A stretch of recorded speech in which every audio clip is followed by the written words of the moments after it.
So today we have with us SUDHEN BLEH aka probably the most established CSGO caster from India and often regarded as the Asian CSGO expert. I am Chinmay Deshmukh aka Doctor and you are watching Zero Recoil Podcast. So without further ado, let's go into the chat.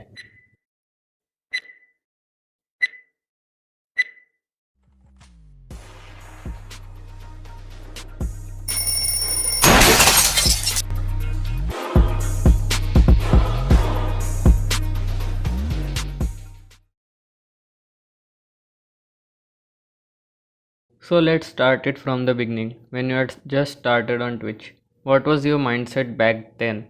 Were you doing it for fun or you had some future plan in your mind?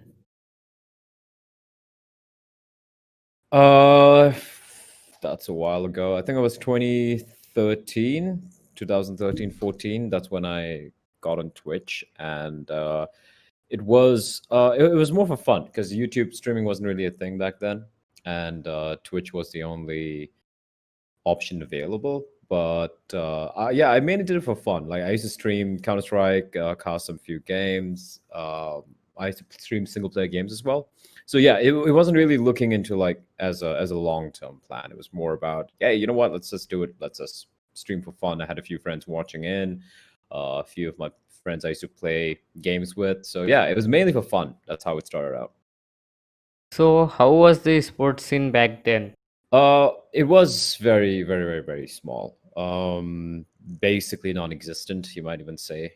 Obviously, it's changed right now because you have, PUBG Mobile and Free Fire and other the mobile phone explosion basically changed uh, the entire scene, so to speak. But it has evolved. It was evolving pretty well. I think like till from 2013, 2014 to like 15, 16, 17, it was growing on its own. But I think 2018, 2019 is when it really took off and it came to mobile phones and all of all of that, right? Yes. So yeah, it was still growing gradually, but PUBG Mobile kind of like made the scene explode. Although I still feel like there is still a lot of catching up to do when it comes to events and all of that. But yeah, we're slowly getting there.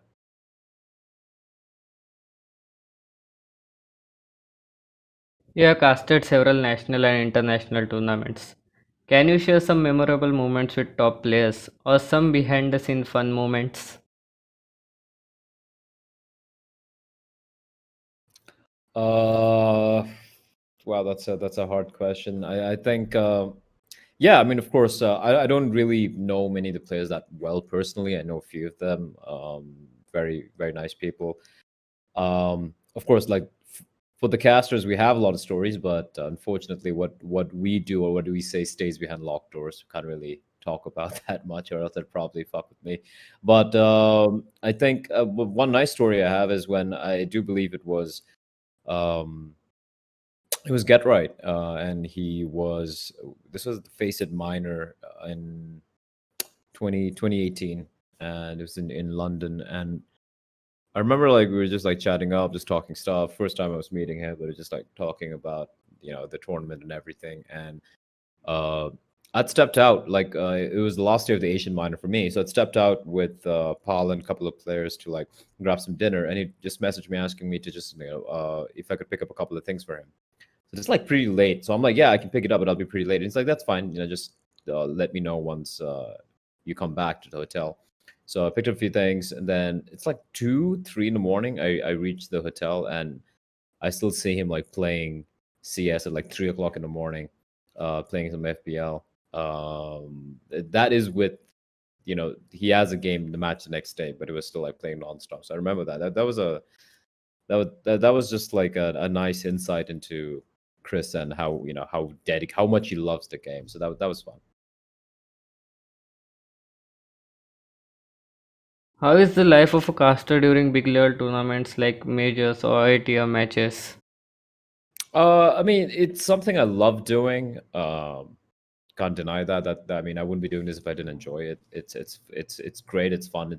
The ability to narrate a story of what's happening in the game to the audience watching. I think it's a big responsibility, and I'm very happy to be able to uh bring that forward. But at the same time, there is a difference between, let's say, casting on LAN with the crowd around, and then casting, maybe an online qualifier or something from home. So, when I do cast those, I'll take it a little bit more casually, a little bit more relaxed. But if you're casting on LAN, it's a different feel altogether because, there's the crowd, you feed off that energy, you can see the players. Like, it's way more intense. It's way more uh, exciting, more intense. But I think both of them have their own place. Like, I do enjoy, like, just, having a very casual cast as well, without any crowd, without that much of intensity. But at the same time, LAN has its own thing. So yeah, it's two different sides of the same coin, you can say. But yeah, I do enjoy both. How much effort and preparation goes into casting? I guess that depends on person to person. For me personally, I mostly do like more than half of what I do is analysis work. So I prepare like a week, more than a week before an event. Uh, Obviously, if the teams are playing more games right immediately before the event, you won't really have all your data to work with. So depending on which team, if a team has a few games right before the event, then I'll put them for the last. But if there are a few teams who don't have any games before the event, I'll start like prepping on them. So I start like at least a week, 10 days to a week before an event. Just getting all my facts, getting all my data. And it's not just about, having notes to read on the desk, but it's also for, when you write it down, when you do your own research, it's kind of instilled in your mind what you have researched, right? So that really helps matters.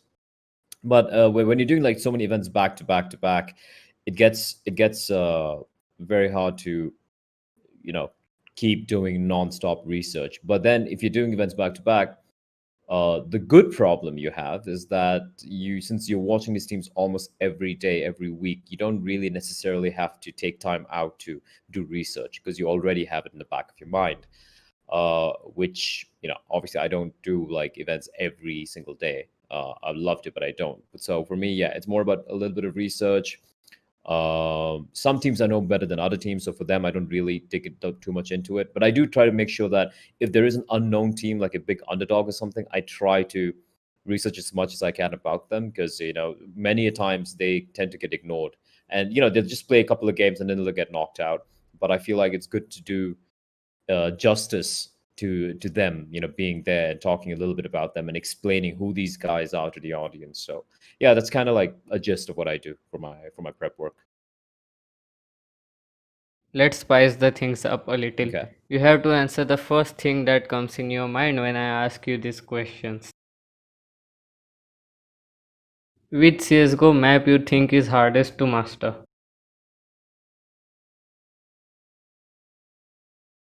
Uh, wow, that's actually really hard. Hardest CS:GO map to master. I think it would currently be Vertigo, What would have been your favorite CSGO series to cast? which I would have loved to have cast. I think it would be the Cloud9 phase win, the Boston, Boston Mage. E-League Yeah, Major Boston 2018. yeah, that would have been fun. Which do you think is the hardest esport to cast? That's hardest esport to cast.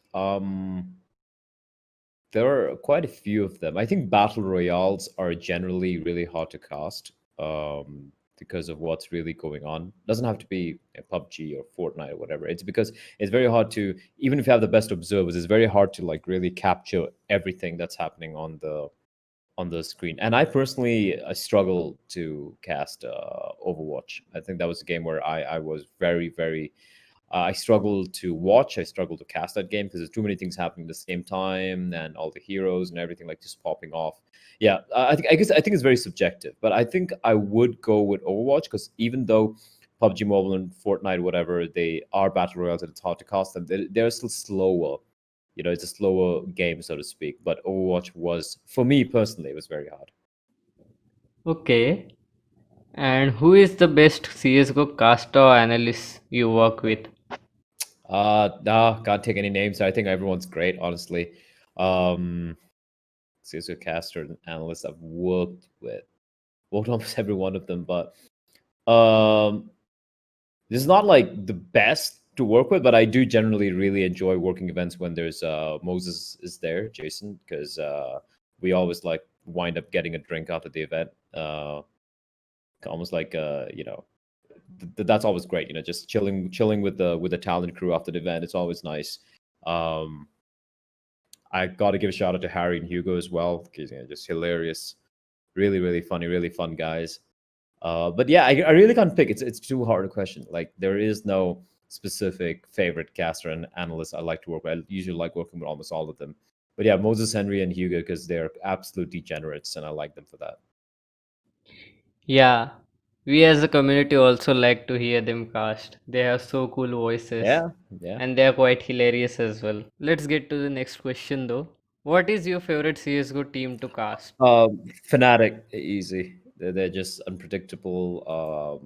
They yeah, they're just this unique team which just relies on that X factor, and I think that adds a lot of it.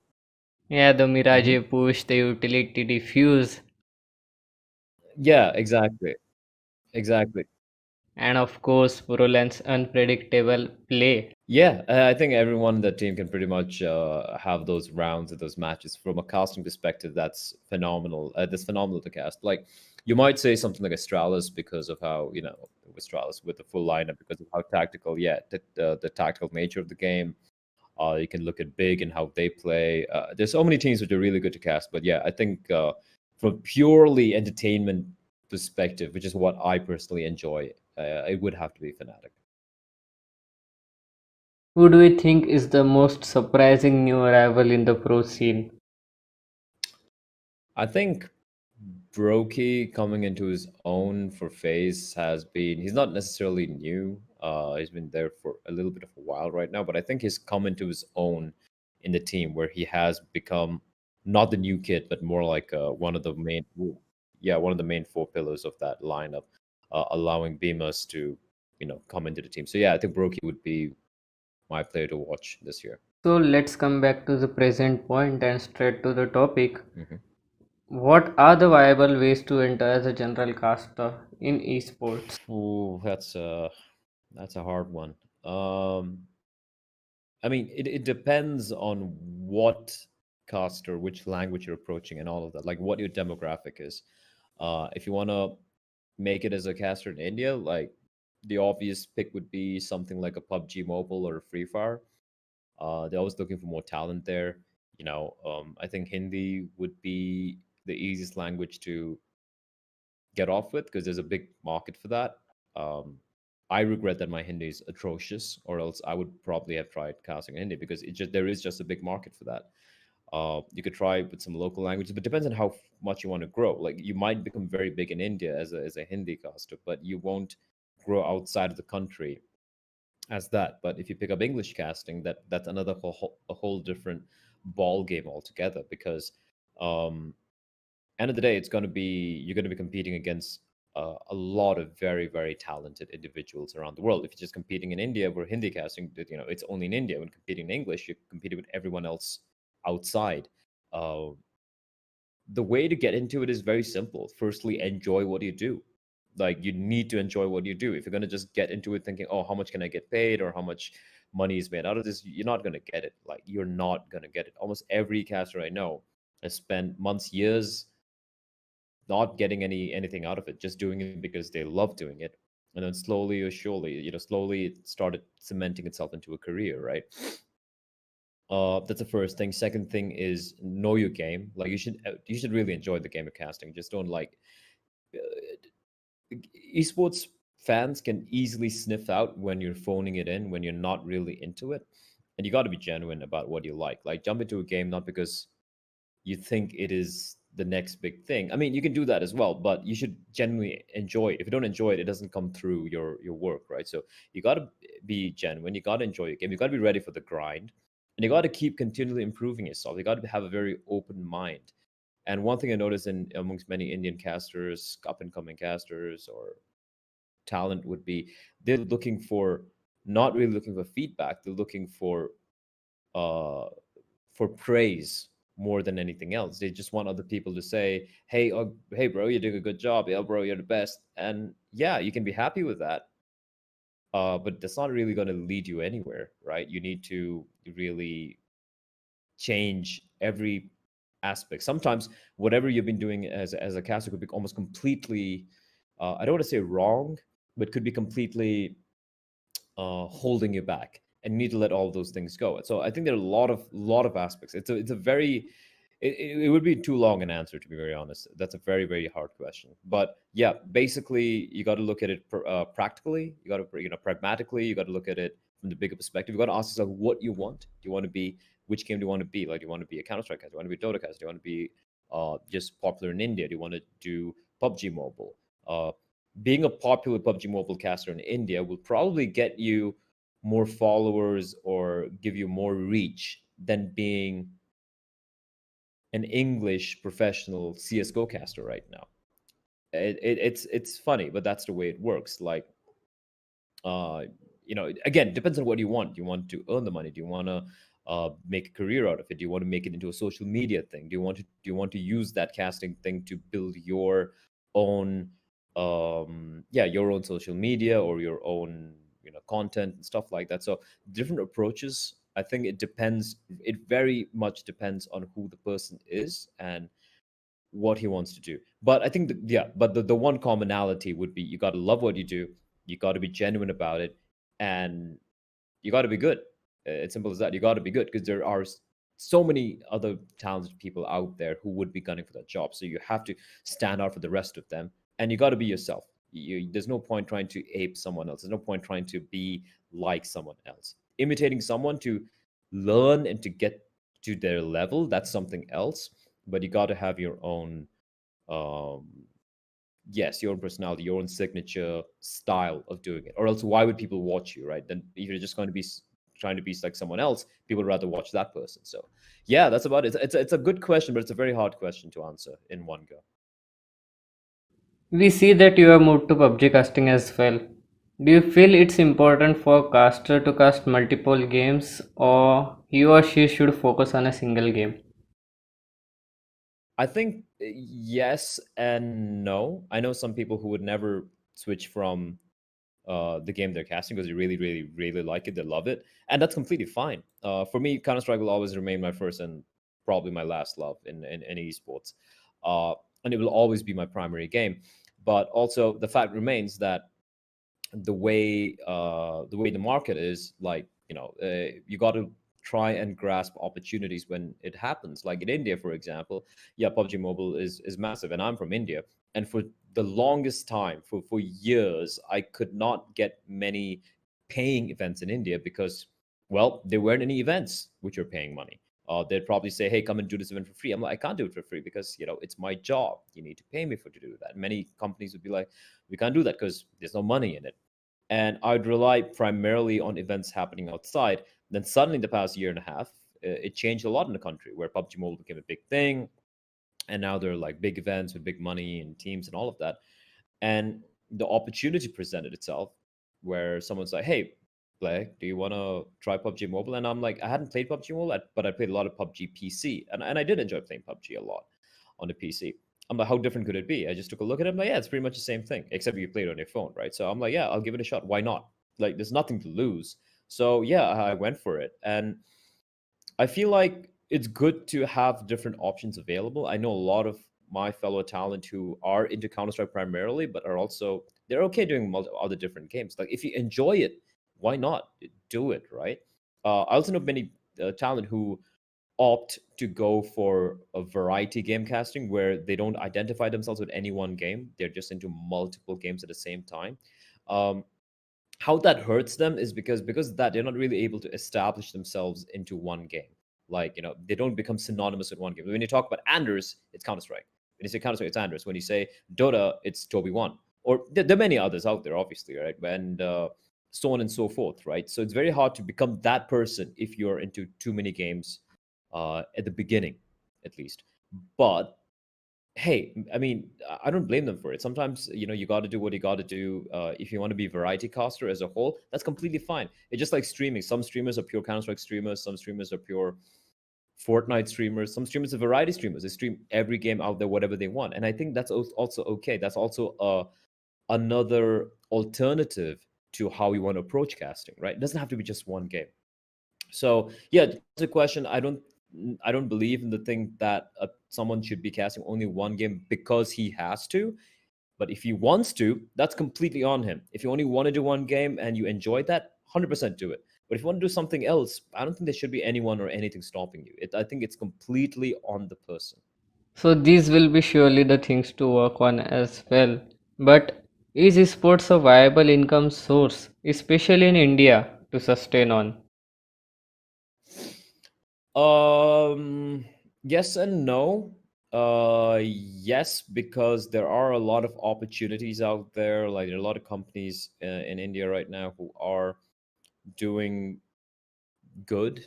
Like I mean, like for example, there's So Strong, there's Not Been Gaming, there's Not Been Gaming, aka ESL India.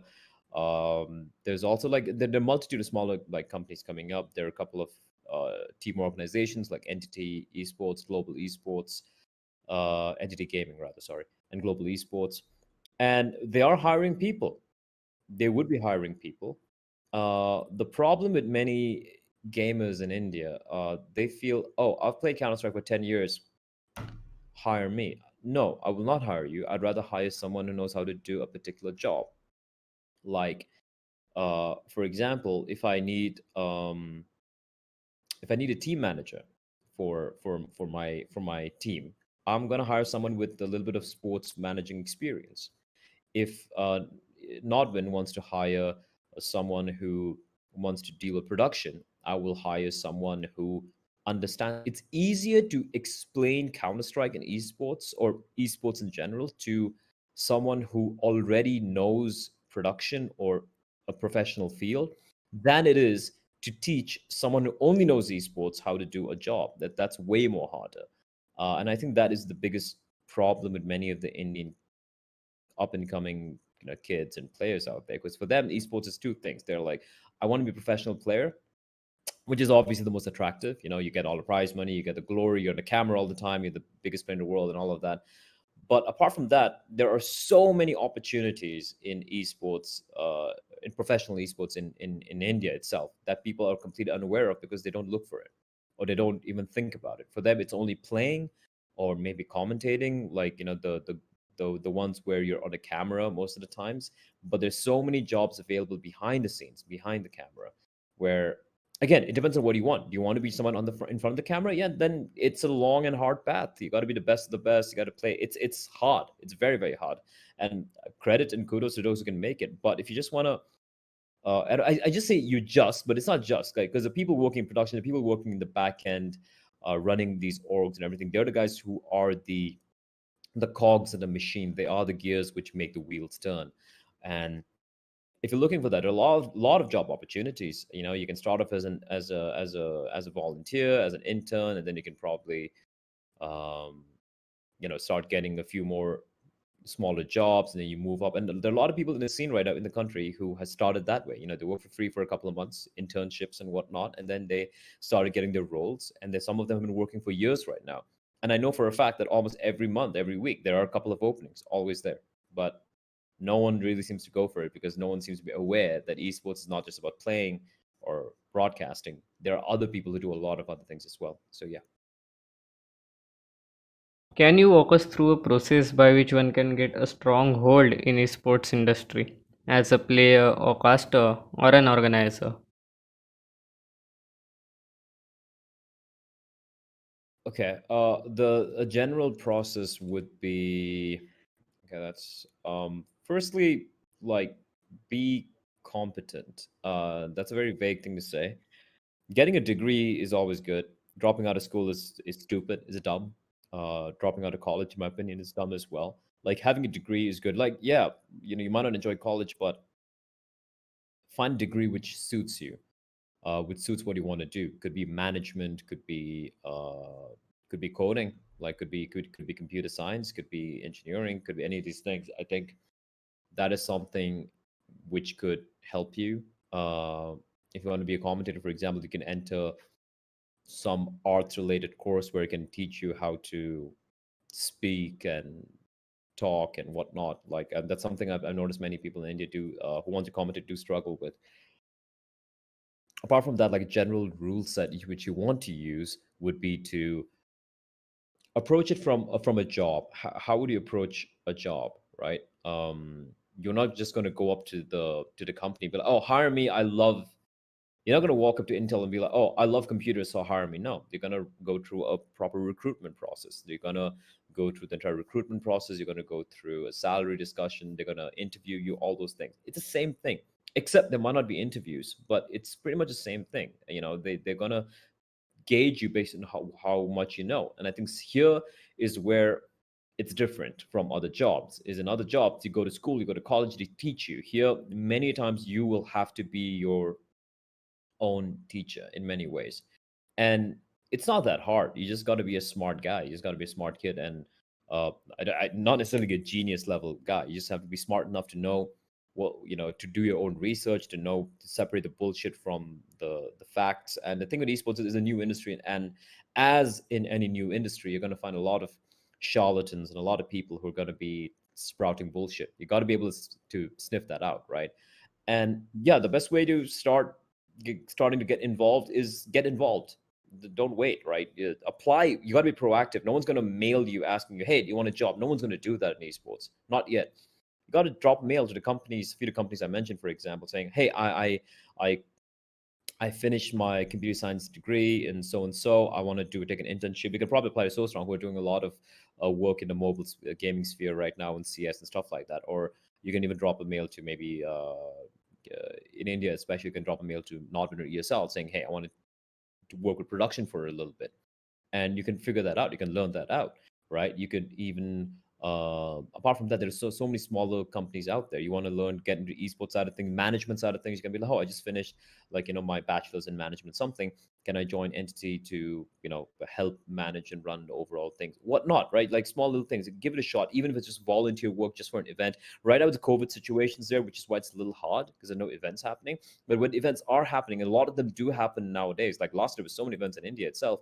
There will be opportunities, and there's a big chance for you to learn about the inner workings and inner runnings of how an event is.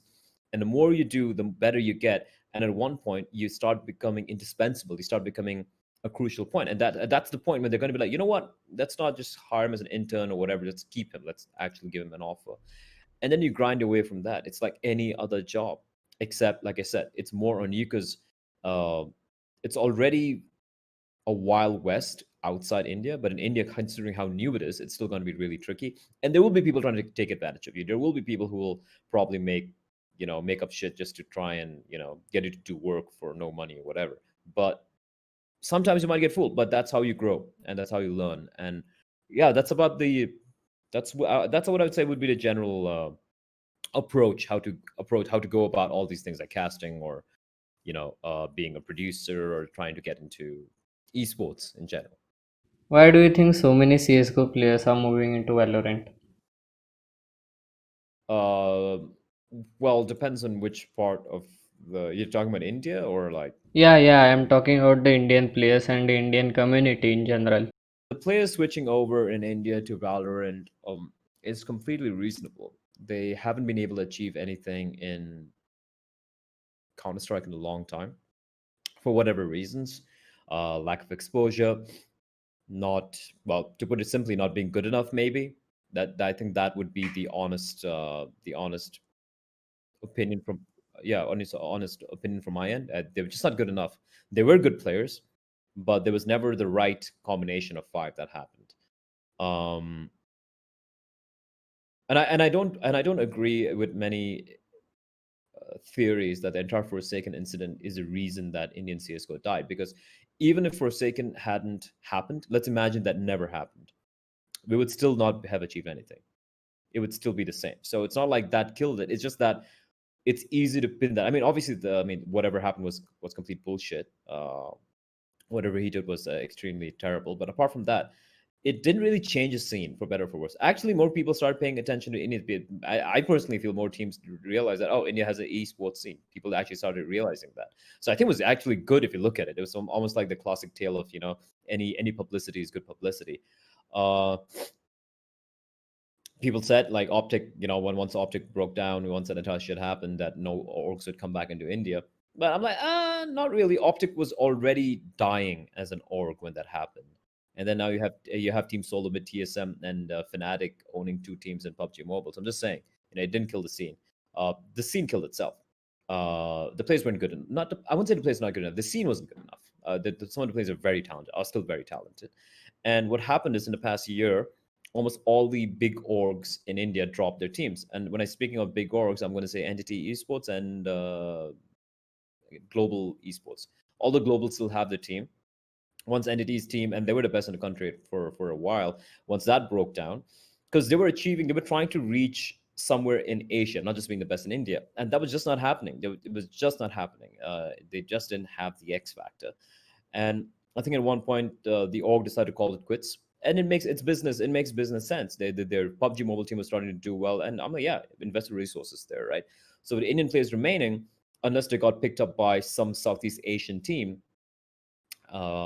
their future career was very, very slim. Like there were no orgs looking to support them right now. And right now, CSGO is entering its golden years. It's still like looking very, very good internationally. A lot of teams are still playing it. Esports wise, still like magnificently played. It's still on top of Steam at the moment. But it is, you can't deny that in Asia as a whole, the esports scene in particular stagnated. There are a lot of players who play the game, but the esports scene is stagnated. This is not just India; it's like an almost entirety of Asia as a whole. So obviously, when that affects Asia, it's going to affect India as well. So many of these players, they didn't have a salary. So they see a new game coming out. They know that their skills from Counter Strike to Valorant are easily transferable. So they jumped over, and I'm sure that many of the teams, and if they can show they're good enough, you never know. Entity or Global or even some of the Southeast Asian teams would be like, because many orgs are desperately looking for teams, and there are no teams yet right now, so they're just like doing it. And I think it's smart business sense. It's smart. It's very smart for them to switch over, because I'll be real, they weren't going anywhere in Counter Strike. If they do this a little bit earlier on, maybe they might have a career for them. So I do not fault them for going for this change. It makes sense to me, but it's not as binary as many of the local scene look at it. They're like, oh, Valorant good, CS bad, or CS good, Valorant shit. It's not like that.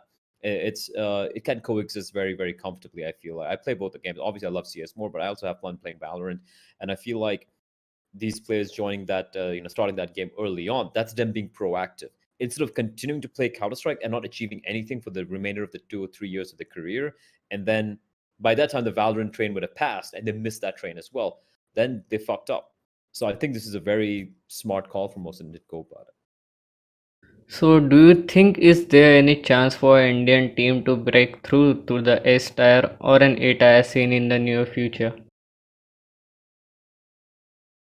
I, I think you can say that we have broken through it PUBG Mobile, to a certain degree. I think getting fifth place in the PMCO finals last time, TSM Entity got that. I think that's the biggest achievement any Indian team has got, team or player has gotten any esports titles out there. Now I know people are gonna argue and be like, "Oh, it's not a real esport or whatever." And yeah, I get it. I hear you. Like, even though I cast PUBG, even though I played the game, I enjoyed the game, I also feel like, hey, there's a little bit of too much of element of randomness in the game for it to be a pure esport. But that's being very pedantic about it. It is a competitive video game. Now, yeah, I don't know about the terminology of esport. It is a competitive video game, and if you watch that game long enough, you realize that the good teams win more often than not, which means that yes, skill does matter at least a decent degree, and I'll take that.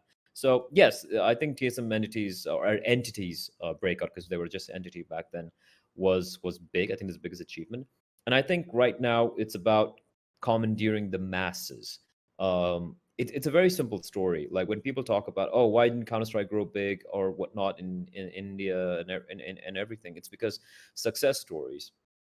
When we won the World Cup in 1983, the Cricket World Cup, India wasn't a big cricket country till then, if I'm not mistaken. Like it wasn't a big. It was mostly hockey and everything. And when we won the World Cup, it was a little bit of a fluke, because we beat, by then in the finals, we beat perhaps the best team in the 70s and 80s, that West Indian lineup. And it was a big upset. It was like unthinkable almost.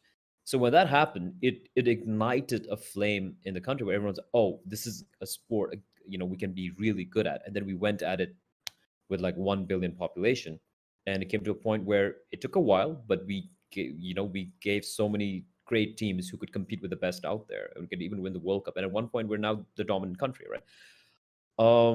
Likewise, if I draw a parallel, before 2010, Ukraine was a nobody in esports. No one really knew about any good team in esports. In 2010, this team called Navi came out and they beat everyone out there. And then that org had a new team on Dota 2 called Navi, and Dendi and all those guys. They won international. And then we know what happened after that. Like now, Ukraine is an esports powerhouse. We need success stories. And sometimes one success story can lead to a success story in another game or another sport. So for PUBG Mobile to explode as a game, yeah, it has hundreds of millions of players, which is a ridiculous number of players. But if a small number of that, percentage of that, can start getting into other esports titles, could be console, could be PC, that itself is huge, in my opinion. It's more people playing the game. So for me, if anyone's playing any video game, that's always a good thing. Doesn't matter what it is. So it will happen. It is happening. It's just taking a little bit of time. And it took a completely different platform than PC or console for that to happen. And that's fine. That's the way world progresses. If you're gonna remain uh, very anal about things, saying, "Oh, that's not esports. It has to be PC. It has to be that." Well, you can still have your opinions, but the world will move on. And at the end of the day, it's the numbers that will matter, right? So even I'm a PC elitist, but I also understand the ground realities. So yeah, you answer your question: will India get there? Yes, it will. When will it get there? Harder question. But I feel like in the next couple of years, we should be a mobile gaming potential powerhouse. And I think in the next 5 years or so is when we can start like having maybe not explosive success, but gradual success in the other games. So, in the end, what would be the one piece of advice you would give to the emerging players in esports and casters in general? Uh, know what you want. Know if you're doing this for fun or if you want to like make a career out of it, but never lose passion for what you do. Like the moment you start, you don't really like mean it, like have that passion. I think that's when you start to fail. uh Look at things from the bigger perspective. Like never be happy just being the big fish in a small pond. You're the best team in India in whatever game. No one gives a shit, bro. No one gives a fuck. You got to be the biggest in Asia. Or again, if the game is small in Asia, then big fucking deal doesn't matter. Tyloo's the best team in Asia. Can't be shit in Europe. So there's still a joke almost to everyone, right? So, and in India, I knew teams where just happy being the best from one part of India. I mean, achieving nothing. Like no one knows about you. No one gives a fuck about it apart from your 100 followers on your Facebook page. So know what you want to do. I'm not saying that's wrong. If you want to do that, do that. But you want to be a professional esports player where you get paid a salary, you want to be out there playing the big stage games, you got to raise level up there. And to get there is a lot of hard work. It's a lot of hard, sometimes boring work.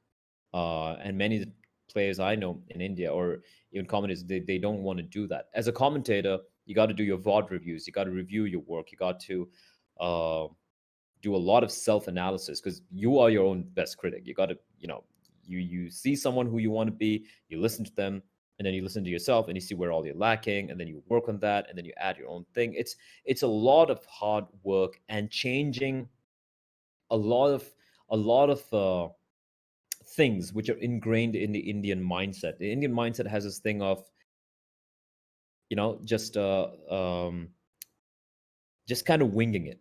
Like Indians in general, like we like just like we'll just make it happen. We'll figure a way out. No, it doesn't work here. Like you got to put in the hard work. You got to put in the grind. You can't be like, oh yeah, let the day happen. When it happens, I'll just like as we like to say, jugad, right? We'll just like do something. We'll do a jugad and just like fix it. It won't work.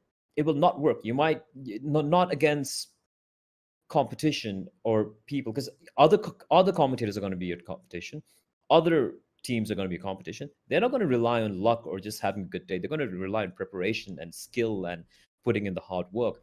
I think that's something that surprisingly we lack in quite a bit. So yeah, basically put in the work, put in the hard work, but also know your objective. Just putting in hard work without knowing your objective is stupid.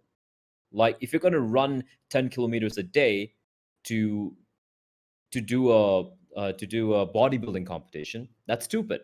You're running. You're not lifting weights then, right? You're putting in hard work. You're putting the wrong hard work. So you need to know your objective first. You need to know exactly what you want to achieve. Maybe not like super long term, but maybe I want to cast an ESL India Premiership by this year or by early next year. How do you get there? Right? I want to qualify for ESL India Premiership, the the highest level over there, by middle of next year or by February or March next year. How do I get there? Right? You need to plan that out. And depending on that, you need to start gathering a team, or you need to start working on your commentary. Like, you need to have plans, short term and long term. You need to work towards that. And to be honest, whatever I'm saying, that I think that's pretty fair advice for life in general. So yeah, that's pretty much Whoa, it. that was a hell of a podcast. Too much motivation and guidance in a single video. Thank you, Blay, for joining with us today on the first episode of Zero Recoil Podcast. And thank you guys for watching the video.